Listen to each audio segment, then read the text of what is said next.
கொஞ்ச நாளைக்கு முன்னாடி ஒரு வீடியோ போட்டிருப்பேன். அதில் சாரணக்கீரைக்கும் மூக்கிரட்டைக்கீரைக்கும் உள்ள வித்தியாசம் என்ன அப்படின்னு சொல்லியிருப்பேன். சில பேர் வெவ்வேறு கீரையே இதுதான் மூக்கிரட்டைக்கீரைன்னு தப்பாக சொல்லியிருக்காங்க.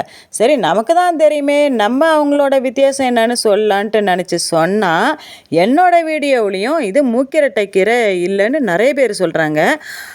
அதில் நிறைய சத்துக்கள் இருக்குது, அடுத்தவங்களும் பயன்பெறணும் அப்படிங்கிறதுக்காக தான் நான் அதையே வீடியோ போட்டேன். சரி, ஓகே, அது மூக்கிரட்டைக்கீரை இல்லைன்னா யாராவது அது என்ன கீரைன்னாவது சொல்லியிருக்கலாம், அதையும் சொல்லலை. எங்கள் ஊரில் விதை திருவிழா போட்டிருந்தாங்க, அதில் இதை தாங்க மூக்கிரட்டைக்கீரைன்னு கட்டுக்கட்டாக வச்சுருக்காங்க. சரி, எனக்கு தான் தெரியல, ஓகே, பாரம்பரியமாக மூலிகையை பற்றி தெரிஞ்சுக்கிட்டு அதோட பலன்களை மக்களுக்கு எடுத்து சொல்கிறதுக்காக இந்த மாதிரி பல ஊர்களுக்கு தூக்கிட்டு போகிறாங்களே, அவங்களுக்குமாங்க தெரியாமல் போயிருக்கோம். சில பேர் கொடியா போகும்னு சொல்கிறாங்க. ஆமாங்க, கொடியாக தான் போவோம்.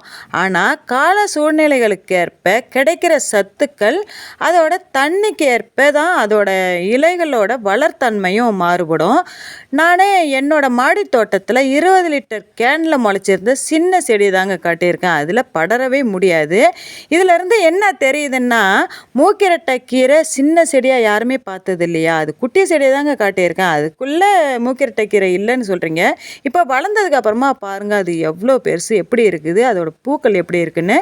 அதோட எனக்கு தெரியாத ஒரு விஷயத்தை நான் எப்பவும் சொல்லவும் மாட்டேன். ஏன்னா என்ன மாதிரி அடுத்தவங்களும் அந்த மூலிகையை பயன்படுத்தி பயன் பெறணுங்கிறதுக்காக தான் இதெல்லாம் சொல்லுவேன்.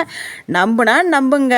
ஓகே, சரி, ஓகே, என்னோடய வீடியோவை ஷேர் பண்ணுங்கள், லைக் பண்ணுங்கள், சேனலில் ஃபாலோ பண்ணிக்குவாங்க. ஓகே, பாய்.